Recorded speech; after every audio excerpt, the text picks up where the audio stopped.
काला कपड़ा पहन के आए या सदन की कार्रवाई नहीं चलने दी, ये दोनों उनके हताशा का द्योतक है कि जैसे काला कपड़ा पहन के आना, ये तो एक तरह से सदन का अपमान है। सदन की नियमावली में लिखा हुआ है कि आम तौर पर सदस्य सदन के मर्यादा के अनुरूप परिधान पहन के आएंगे, इसलिए एक तो उसका कोई अर्थ नहीं है। और ये दोनों चीज जैसे सदन की कार्रवाई नहीं चलने देते हैं, तो ये तो आखिर जनता के हित के मुद्दों का ही नुकसान होता है। अगर कार्रवाई चलती, उस सदन में भी आपने देखा कि हम लोगों ने सरकार की तरफ से आसन को आग्रह किया था कि अगर वो लोग कोई बोलना चाहे तो बोले और सरकार की भी सुन लीजिए। वहाँ तो उसके लिए भी तैयार नहीं हुए।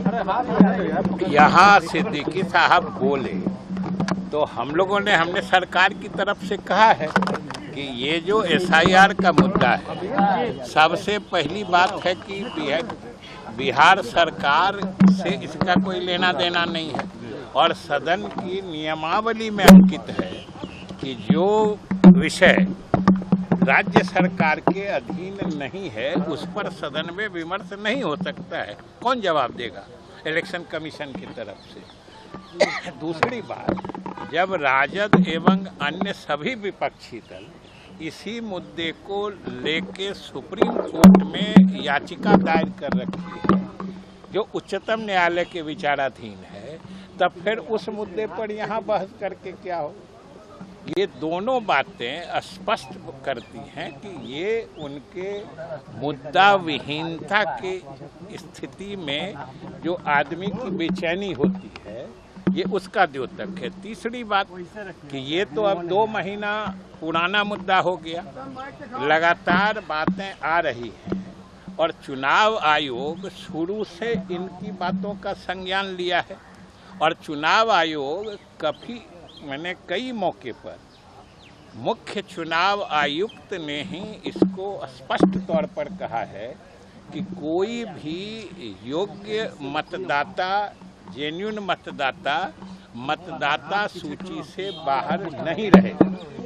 जो चुनाव आयोग बार बार कह रहा है, ये बातें हमने सदन में भी कही है और हमने यह भी कहा है कि यह बिहार सरकार की भी चिंता है और बिहार सरकार भी इस बात को देखेगी कि इसका कोई भी बिहार का नागरिक जो मतदाता बनने की अर्हता रखता है, क्वालिफिकेशन रखता है, वो किसी हाल में मतदाता सूची से बाहर नहीं रहे। यह चुनाव आयोग भी कह रहा है, हम लोग सरकार की तरफ से भी यही चाह रहे हैं जो कोई उचित या वाजिब या जेन्युइन मतदाता सूची से बाहर नहीं रहे। और चुनाव आयोग ने तो यहाँ तक कहा है कि कोई छूटते हैं तो बताएं, हम विभिन्न राजनीतिक दलों से पारदर्शिता से विमर्श करके ये जरूर देखें जो कोई छूटेगा नहीं।